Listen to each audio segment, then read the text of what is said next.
président Macky Sall muy le candidat sortant Idrissa Seck bu Idrissa 2019 Ousmane Sonko bu Sonko président Madické 2019 ak Madické Niang ak Issa Sall bu PUR ñooñu kenn ku ci nekk am na correspondant am na reporter boo xam ni télévision Futur Média boole na la ak moom ngir nga toppal ñu ko ba lépp loo xam ni xew na ci li nga xam ni moo ko wër ci campagne am ci discours am ñu mën ñu ko jottali loolu mooy li nga xam ni moom moo ko sabab.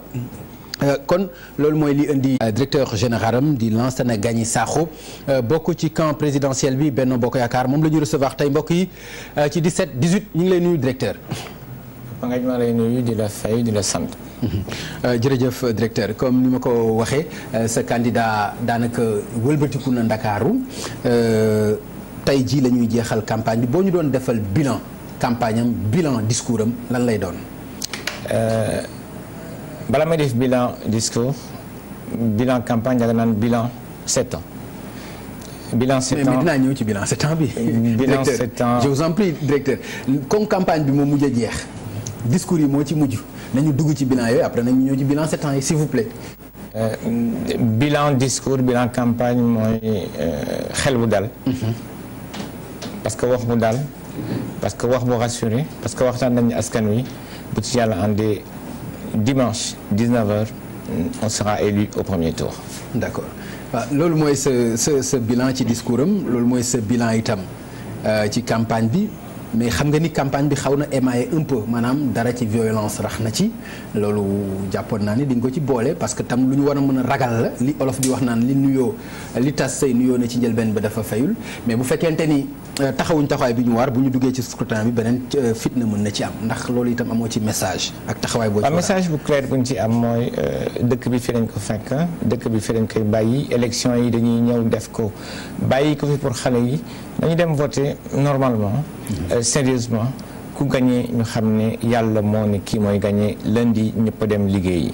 D'accord mais xam nga ni bu fekkente ni aussi da ngeen ko accompagner ak les marrons du feu ni ngeen ko defee ci campagne électorale bi fitna yu bëri daanaka bi am Tamba seen loxo génnu ci loolu bu fekkente ni dafa am ci biir élection yi ndax yaakaaru leen ni mën na indi fitna itam ci réew mi.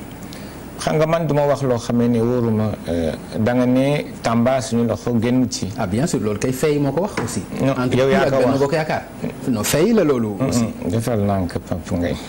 fay la itam. yan fay yow yaa ko wax loolu. lu wóor mooy. violence soxlawul muy am ci élection présidentielle. xam nga Sénégal dañ naan toujours référence lañu dañ naan toujours am. li am fii ci sama. dañuy wax lii ak lii moo war a tax mu jóge fi. xaaral ba ñu waxoon nit ñi defu ko dafa war a jógee. xaaral ba ñu egg ci loolu defi na. ok boo xoolee wax yëpp ñoom 5 am na kenn koo xamee ni doo dégg mukk ci waxam mu jóg wax ju ñaaw doo dégg mukk ci waxam mu saaga doo dégg mukk ci waxam mu manqué nit kooku mooy président Macky Sall boo jëlee ñeneen ñeent ñëpp defe naa seen wax demeewul noonu te defe naa nit boo nekkee kilifa nga ne da nga bëgg a yor réew am na noo xam ne noonu nga war a waxee. directeur est-ce que déglu nga discours yëpp dama ci déglu kenn muy professeur Issa Sall bi mu jaaree ci pont Farafeñe bi mu ne lii dañ ko war a apprécier à sa juste valeur apprécier ko wax ni ñëpp dañu war a rafetlu liggéey bi nga xam ne président Sall def na ko. xam nga loolu bu fekkente ni yow apprécier wuloo ko nga bëgg a ñaawal discours ñi nga xam ne ñoo yeneen candidats yi ndax loolu itam lu rafet lay doon. xam nga ñaari yëf nga wax da nga ne dafa apprécier pont bi mënu ko bañ a apprécier parce que c'est un fait mais li am Tambacounda. defe naa ci ay ñooñam la jóge ci moom la jóge. defe naa ñooñu la voilà aussi Benno Bokk Yaakaar. déedéet Papa Ngagne on va aller doucement. waaw mais bien sûr. ñaari question nga posé benn mooy. da nga wax affaire violence. ma tontu la ci violence bi président Macky Sall dégloo ko benn yoon mu yëkkati baat bu ñaaw ci kenn defe naa. ak leneen defe naa président jàmm lañ ko mës a xamal ci lépp lu muy mën def ñeneen ñi malheureusement c'est pas le même discours qu'ils tiennent. maintenant que professeur Issa Sall. wax pont bi liggéey bu rafet la mënul wax leneen lu dul loolu defe naa depuis Abdou Diouf depuis Senghor mosuñu arrivé mukk teg pont bi kan moo tax mu am dëggalu territoire gambien la nekk mais président Macky Sall dafa am leadership dafa am vision defe naa loolu moo tax pont bi tey nit ñëpp di ko mën a apprécier kenn mënu ko bañ a continuité la aussi yéene la boo xam ne Abdoulaye Wade taxawaloon na ko ba ñu avancé woon ci continuité la loolu itam dafa am solo ngeen bañ a nii liste ci ñi nga xam ne ñoom ñoo fi nekkoon gis nga état mooy continuité. voilà Le pont, on l'a fait en moins de 3 ans. Le président Abdoulaye Wade, il était là depuis 12 ans. defe naa bu doon y avait en dehors de. nga joxe ci ay firnde boo accusé ni seen discours dafa violent vers le président man dégguma loolu wax dëgg yàlla dégguma ko ci Madické Niang dégguma ko ci dégguma ko sax même ci Ousmane Sonko dégguma ko aussi ci Idrissa Seck donc ban discours bu violent. xam nga dégg ci yeneen candidats yi. xam nga violence kilifa booy wax de façon violente tu ne vas pas dans le fond des choses. Mais quand le président dit je vais faire 100 000 emplois kenn gën a ne Macky Sall li muy wax ay kasaw la tegu ko fenn xamul sax nag la ñuy créer emploi président de la République. kooku c'est un manque de candidat non candidat candidat aussi. nañu dellu ci non ok aussi directeur candidat nañu d'accord ci loolu aussi. candidat yaa wax 5 candidats bu ci dugal affaire casquette président de la République aussi. candidat voilà d'accord mais nawle. waaw da ngay wax ak du respect. parce que loolu moo am. ça c'est des faits qui sont constants nit mënul liggéey pendant 7 ans. def li ay argument aussi. dafa gis ni ful yi muy def yëpp Ndiaga Ndiaye yi ñoo fa yëpp nit ñi loolu moo tax mu wax ko. mais Papa Ngagne. mais yow bu fekkente ni autoroute bi fi nga jaar nii ci stade Léopold Sédar Senghor gis nga li fa nekk ay Ndiaga Ndiaye. Il y a deux choses qui sont très différentes tey dañuy def meeting au stade de l'amitié. booy def meeting fokk nit ñi ñëw. defe naa démb wax naa la ko gis nga Dakar nit ñi dañu génn taxaw xaar président man Wakaam laa dëkk amul kenn ku jël Ndiaga Ndiaye ñëw xam nga jarul ñuy caricature xam nga lii lu muy indi c'est que mënuñu dem dans le fond des programmes aller dans le fond des programmes. mooy kii kat lii la def baaxul nga teg lan moo tax li mu def baaxul man kat fii laa jëm amul kenn si ñoom ku teg loo xamee ne taxaw na boo bëggee nag ñu dem kenn par kenn. ak pàcc par pàcc. ma wan la ne ñoom ñëpp li ñuy wax ay waxu aérien la mais amul kenn ku dugg dans le fond defe naa sénégalais li ñuy xaar mooy nga ne leen réew mi fii la ko président Macky Sall teg man naa ko jëlee fii yóbbu ko fii nga wax noo koy defee nga wax surtout xaalis bi nga ciy dugal foo koy jëlee. d'accord directeur loolu moom yaakaar naa ni loolu seen prérogative la yéen a ko moom yéen ñi nga xam ne yéen a géré réew mi pendant 7 ans. waaw kay yéen a war a wax li nga xam ni moom ngeen waxoon 7 ans ci ginnaaw lan ngeen ci def. loolu moo ëpp importance aussi ñële di indee programme naan lii la ñuy def ak nekkul foofu man pour man fi mu nekk mooy bilan bi nekkatul à mi-parcours bilan global la ci bu ñu ñëwee ci wàllu santé liñ ci war a mën a liñ ci doon xaar dafa bëri wàllu emploi liñ ci doon xaar dégg naa ñu ne 491 000 c'est-à-dire loolu man maa ci bëgg am ay leeral personnellement naka la emploi yooyu demee ak. par exemple dañuy wax ni 500 000 la ñu waxoon parce que 5 ans lañ bëggoon def donc loolu bu fekkente ne am na même bu fekkee benn emploi manqué na ci am na lu ngeen waxul loo xam ne defu leen ko lan nga mën a indi ci leeral ci loolu ci emploi. mbiru yàlla rek mooy mat. ah bon loolu yomb na de directeur. mais da ngay bàyyi ma tontu. da ngay bàyyi ma tontu. yomb na mbiru yàlla mooy mat. da ngay bàyyi ma tontu. d'accord mais yomb na trop. da ngay bàyyi ma tontu. ok. xam nga. 400 000 emplois. On a parlé de 1 million d'emplois après. yan jalons la ñu posé jalons yu ñu posé benn bi ci gën a important mooy affaire ci laa doon liggéey yàlla may na ma ci mooy affaire ndox. ndox ci réewu kaw gi ndox moo lay permettre nga développer agriculture ndox moo lay permettre nga développer élevage. xam nga juum bu ñuy am mooy nañu foog ne création emploi mooy jël xale dugal ko ci bureau du loolu création emploi mën na nekk emploi dans l'agriculture. dafa ñu effort significatif. nga leen di comptabiliser. nañ d'accord. c'est fonctionnel xam nga loo xamee ne weddi gis bokku ci demal nga seet on avait prévu des entreprises qui sont là qui sont pleins lii nga sol tey lii ma sol tey defe naa ki ko defar moo Sartori Sène la tudd. demal nga laaj ko avant parc industriel de Diamniadio di existé ñaata emploi la amoon ak ñaata la emploi la am boo jëlee globalement li ñu créé en termes d'emploi dans le secteur agricole. secteur manufacturier ak élevage weesu na 500 000 emplois dañ koy wute nag ak lenn at bu nekk université 200 000 jeunes ñooy génn. secteur formel bi entreprise yi li ñuy mën jël mooy 30 000 lekk. mais Sénégal yamul ci ñooñu rek même ci boor boobu aussi effort bu mag a mag ñu koy def donc boo jëlee agriculture jël élevage jël secteur industriel yi nga xam ne jéego yu mag def nañ ko ci industriel secteur industriel wax naa loolu parc industriel de Diamniadio boo wàccee fii suba nga jël sa oto dem tu parles des entreprises du man sax ngay wax jëlal sa oto nga dem parc industriel Diamniadio nga seet entreprise yi fa nekk ak xale yi fay liggéey lu bees tax la musu fa am. xam nga ban liggéey lañ fay def parce que aussi emploi li ma la wax moo ci nekk du ñu jël ay journaliers yoo xam ne tey ñu liggéey suba du ñu liggéey ñu comptabiliser leen du ñu jël ñi nga xam ne ay CDD lañ ñu bëgg leen comptabiliser ñoo xam ne ak contrat à durée déterminée lañu. tubaab lu muy wax emploi mooy pour xamee ne weer bu dee bu nekk ñu jox la payoor loolu lay tubaab di wax emploi. boo waxee création d'emploi amul permanent ou CDD. te même affaire u CDD ku ci dugg da nga ciy liggéey emploi la ñu wax boo defee de façon globale def nañu lu mat 500 000 emplois dama lay wax rek xam nga dañuy waxante. mais secteur privé bi xanaa du ngeen ko ci comptabiliser. ah si secteur privé dañ koy comptabiliser. ok secteur privé nee naa la jëlal sa oto waxuma sax li existant li ñu renforcer nga jël sa oto nga génn fii nga dem parc industriel Diamniadio demal rek et ça c'est un début.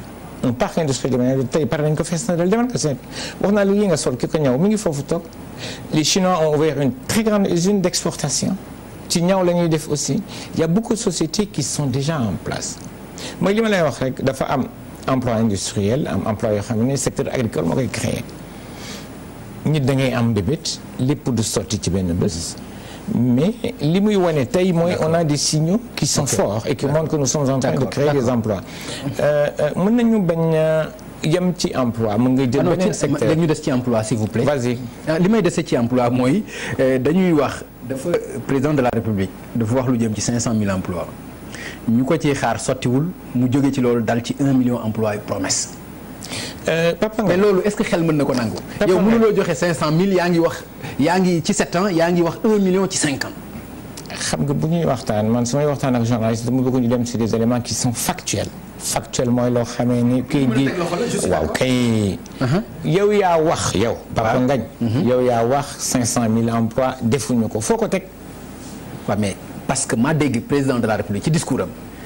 dégg premier ministre ci interview bi mu mujj a def mu ne ñoom li ñu def ci emploi mi ngi toll ci 491 000 ma ni matul 500 000. Papa Ngagne 491 000 ngay wax 500 000 tu as un delta de 9 000 sur 491 000 ça fait 0,0005%. su ci benn emploi manqué li mu waxoon defu ko. xam nga lu am solo. waaw mooy passe-passe bi mooy volonté politique bi li am solo mooy li amoon démb. li am solo mooy Sénégal c'est la première fois. depuis l'indépendance c'est la première fois depuis l'indépendance que ñu am un parc industriel c'est la première fois depuis l'indépendance que ñu créer des emplois dans le domaine de l'agriculture dans le domaine de l'élevage. parce que dafa am fu ñu ko tëral vision bu ñu ko tëral mooy àll bi.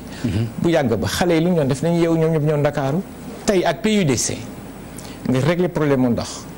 pour élevage pour agriculture nga régler problème électrification nga régler problème de piste de transformation de piste de transport des produits agricoles defe naa def nañu jéego yu mag a mag.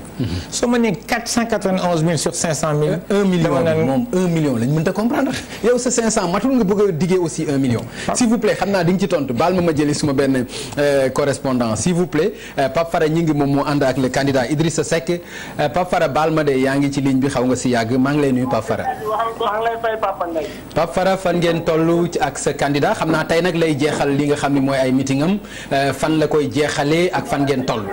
waaw fi ñu toll nii ñu ngi di dugg biir Wakaam gannaaw ba mu jullee jumaa moom Idrissa Seck fële ca Yoff Laayeen daal di siyaare Seydina Limaamu Laay génn nag def caravane foofu askan yi daal koy teertu teral ko mu continuer jaar Almadi dugg nii biir Wakaam tey nag périple bi dina rëy dañoo bëgg a jaar commune yëpp nekk fi nga xam ne moo nekk ci diwaanu Dakar ànd ak ñoom ñi nga xam ne ñoom ñoo ko fi teel ñoom Barthélémy Dias ñoom Bougane Gueye Dany gis naa fi ñoom Cheikh Gueye ak ñoom Thierno Bocoum ñooñu lay àndal dem fekk yeneen leaders yi nga xam ne démb ñoom la àndaloon ndax démb bu ñuy jugee Tivaouane ak Ndiassane di wàcc di ñëw mu ngi ànd ak Adjimi Soumaré Abdoul Mbaye Malick Diack teertu ko ca Guédiawaye ànd ak tamit coalition boobu yëpp ñëw jamono ji daal tey visite lay def raté ca Dakar pare doo ko jeexalee mitinam de place de l'Obélisque loolu mooy programme bi ni ko tey Pape Fara kon amul programme wuñu meeting wala.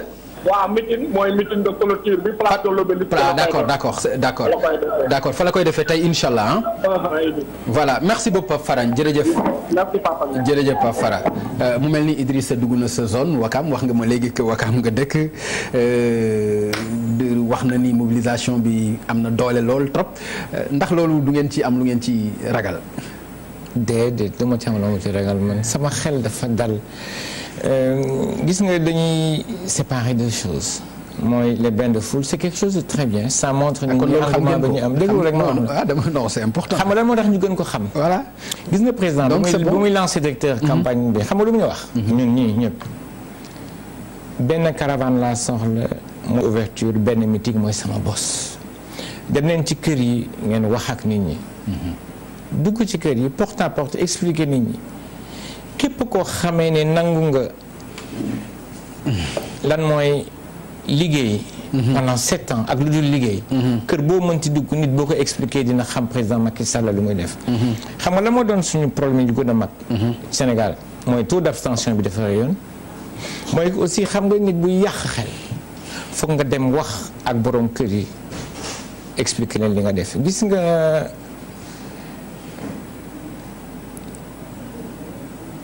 dem naa man def naa porte à porte yu bëri gis nga jigéen boo duggee fukki kër ci 8 yi xam nga jigéen ñi lu lay wax. Macky Sall sama xol la nekk. déglu ma wax la rek dama lay wax déglu à cause d'éléments factuels yu mu def ñoom ñëpp mais defe naa li tax mu gën a jiitu wax ji xam nga mooy lan mooy soxna Marème Faye Sall mais surtout aussi sa politesse. ak li mu def maintenant mën nañu ñëwaat après nga expliquer nit ñi lu mu def c'est des éléments factuels.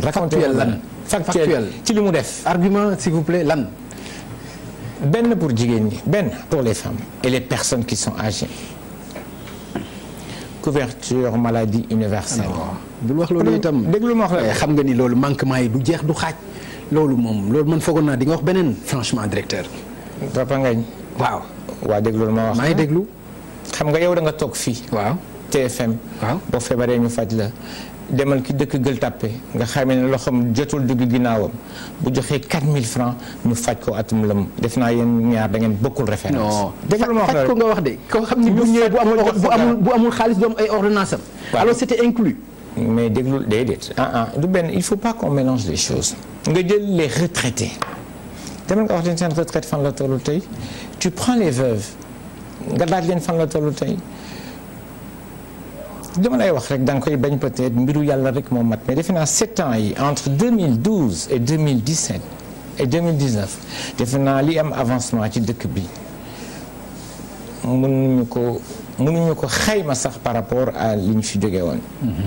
xam nga nit da ngay am ce qu'on appelle des produits basiques besoins basiques u nit xam nga mooy la courant ndox ak tey. d'accord mooy ñetti besoin basique nit ñett. mais nga baal ma directeur est-ce que loolu mën ngeen ko régler ci 7 ans. donc loolu mooy da lay jox dafa may day joxe dëgg rek ci ñuy wax ni am na ay base yu fi nekkoon yoo xam ne bu dul woon loolu pour ngeen mën ko sottil du sotti par exemple jafe-jafe ndox yi bu fekkoonte ni amuloon ay base yu ngeen fi fekk courant bi la même chose est-ce que dina yomb tey ngeen mën ko régler ba mën ko boole ci seen bilan. Papa Ngagne dama la wax ne waxuma la dañuy sottil yëpp mais boo jëlee chiffres yi. malheureusement sama wolof dafa seetal trop 2012 490 villages la ñu électrifié. 2012-2017 on est à 2246 villages. gis nga yàlla man daf ma suturaal ma liggéey ci mbiru ndox balaa may dem ci mbiru assainissement. moo tax bu ñuy wax président liggéeyul boo demee Bassoul.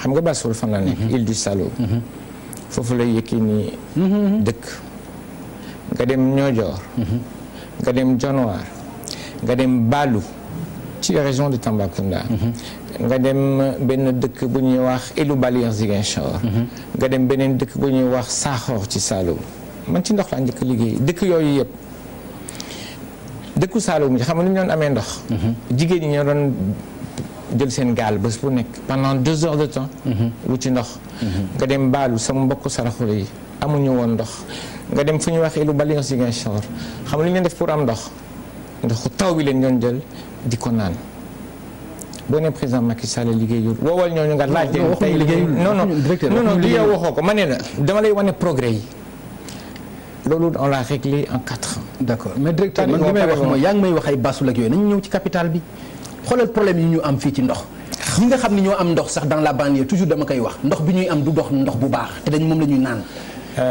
Papa Ngagne mais xanaa loolu lu fay la aussi duñ mën a gis la. waaw fii nii rek ci banlieue bi. mais Papa Ngagne dama lay wax toujours. te doo toog ñaari fan ñett te amuloo ci coupure d'eau boo xam ne mën na jël 24 heures. dañuy waxtaan. waaw nànk xam nga ñu comprendre benn yow yaa wax ndox bi ñuy naan baaxul.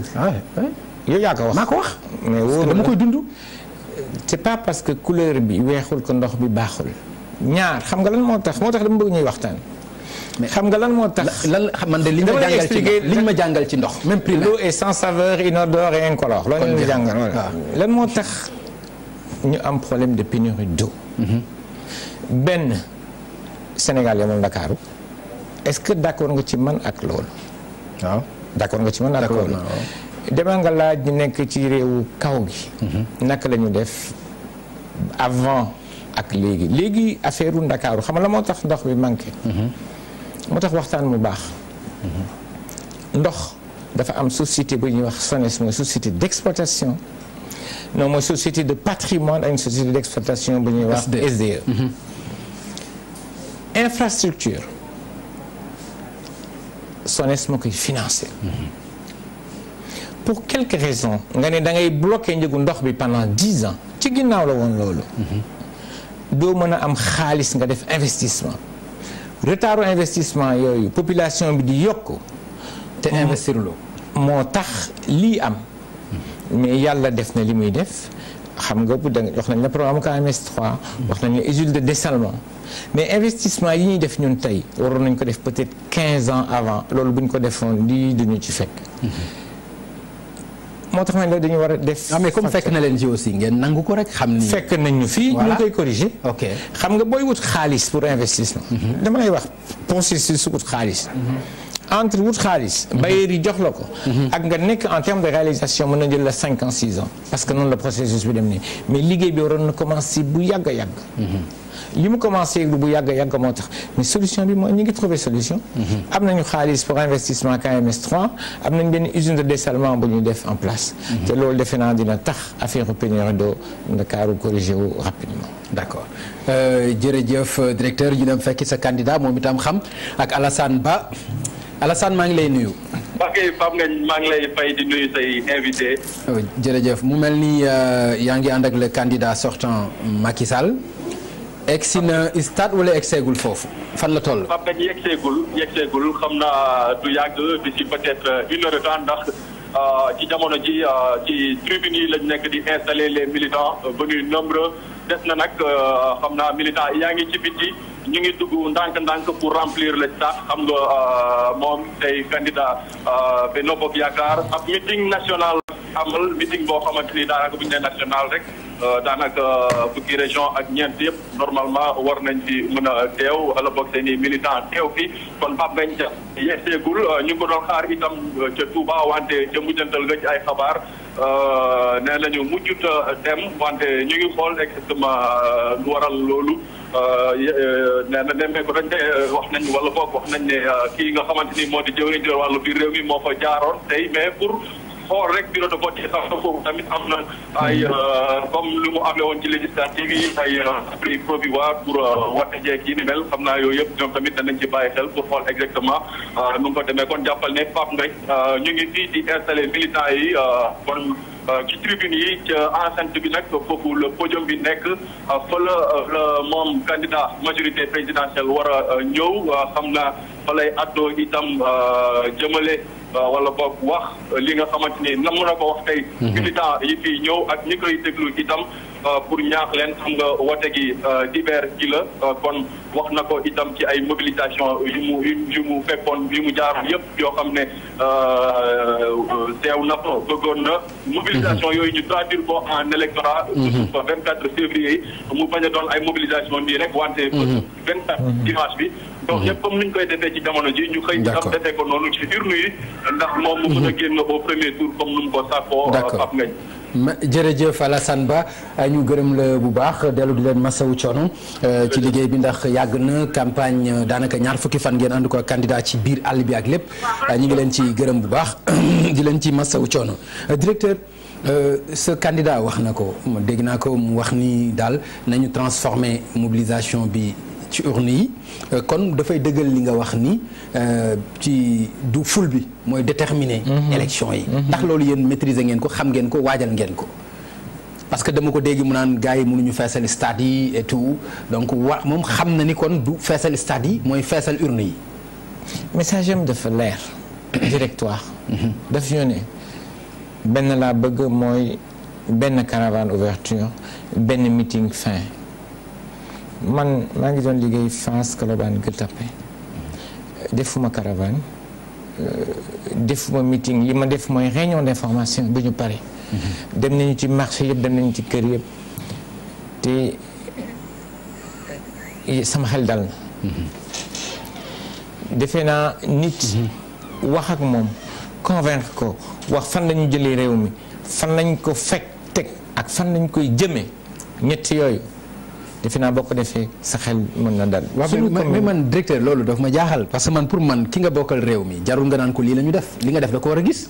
su ko gisul mais mooy wane ni am na lu ci am kon loo xam ni waxuñu ko.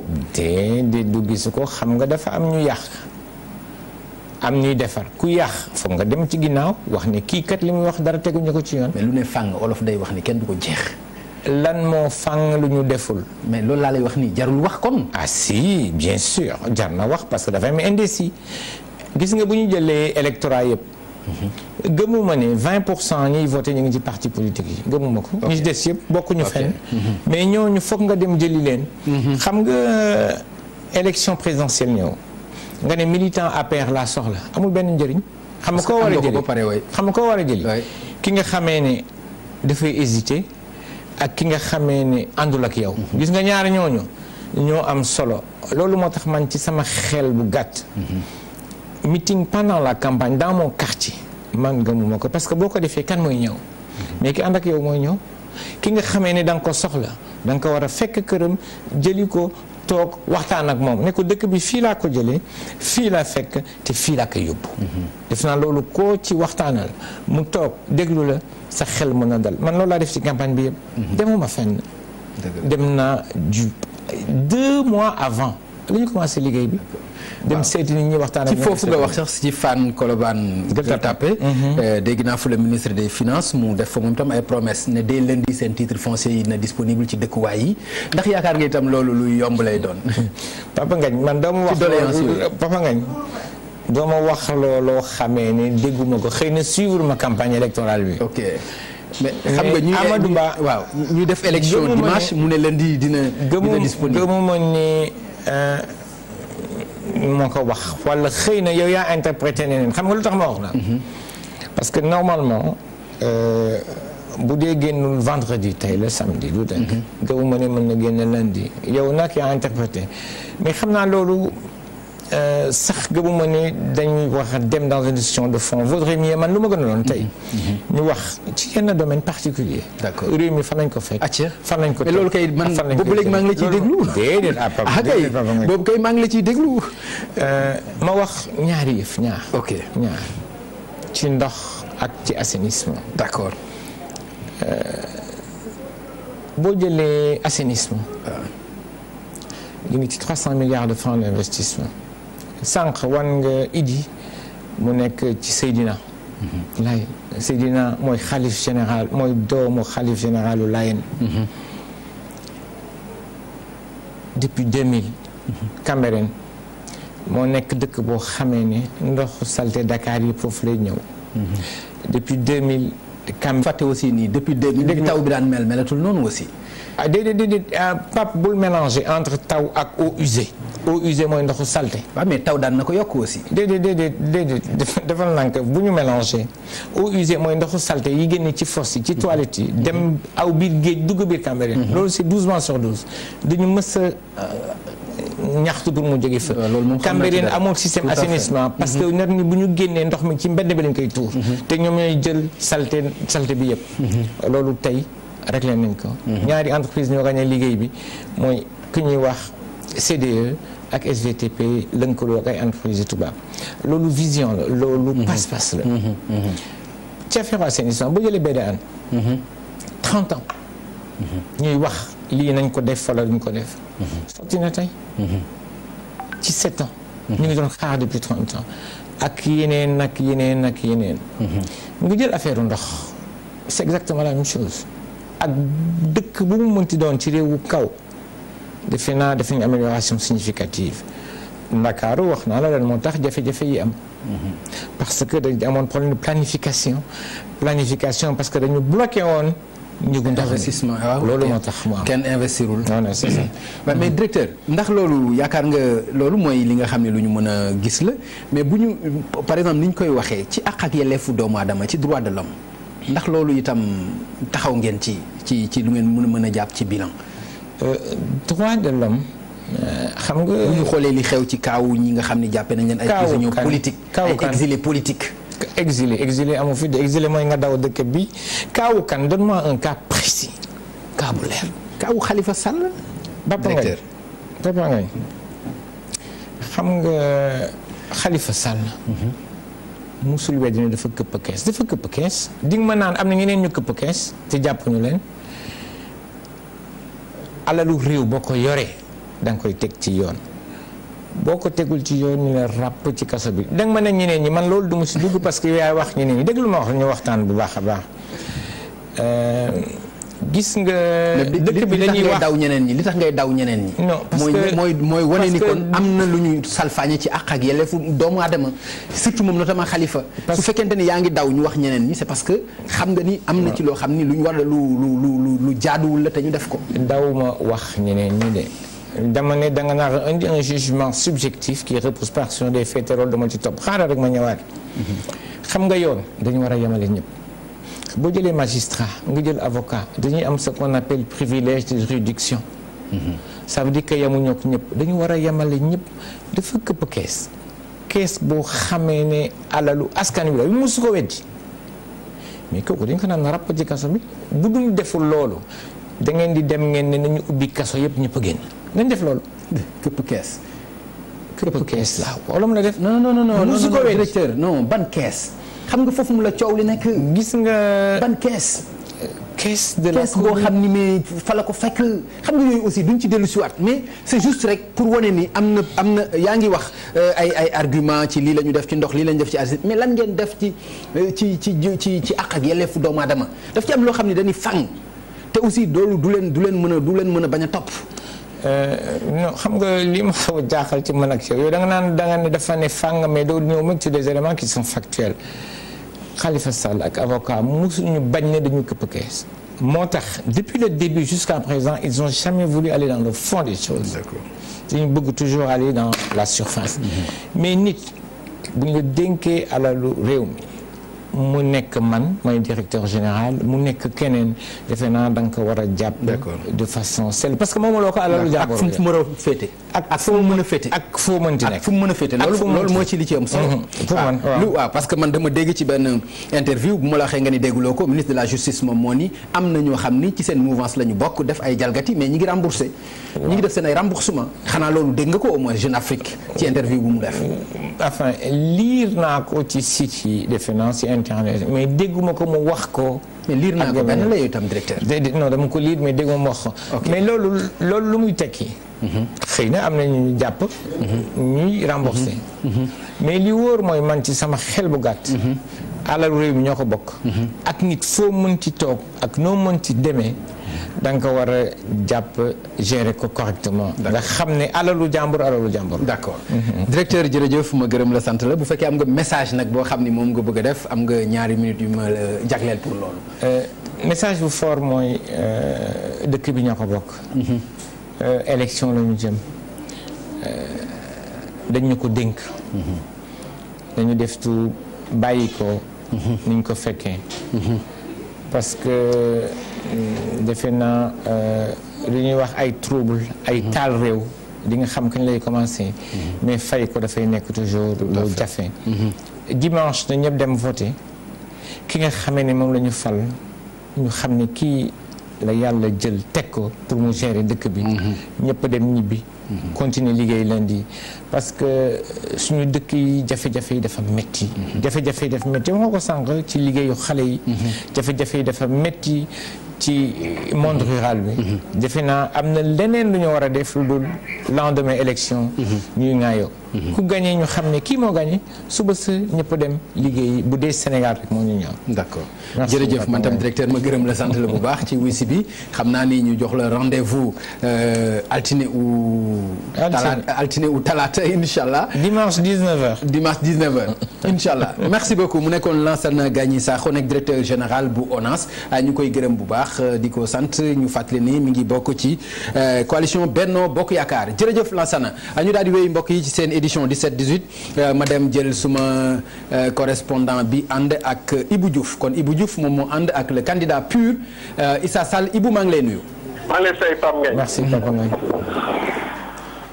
waaye Ibou fan nga toll ak sa candidat tey yéen dugg ngeen Ndakaaru normalement. waaw Ndakaaru moo ne suñu fi la ñu fanaan bi ñu bàyyi ko ci suba fi nga xamante ne rek mooy UNIS suy quartier général bi nekk.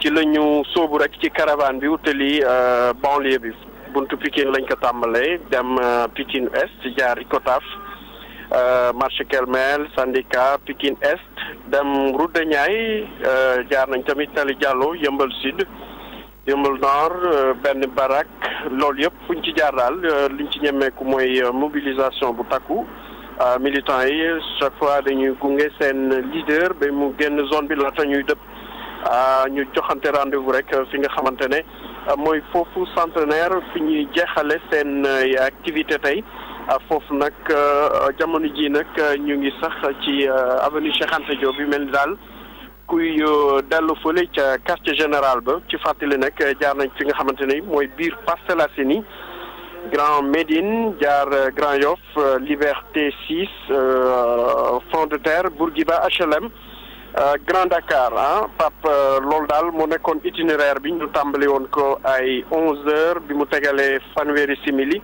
mu ne si nag boobu léegi ñu ngi daw laata ñuy yegg si fi nga xamante ne rek mooy fi ma la wax léegi jot nañu taxaw tamit fële ca Kër Massar foofee le leader bi sax jullee juma ñu ànd ak caravane bi rek wéyal activité yi Pape Ngagne.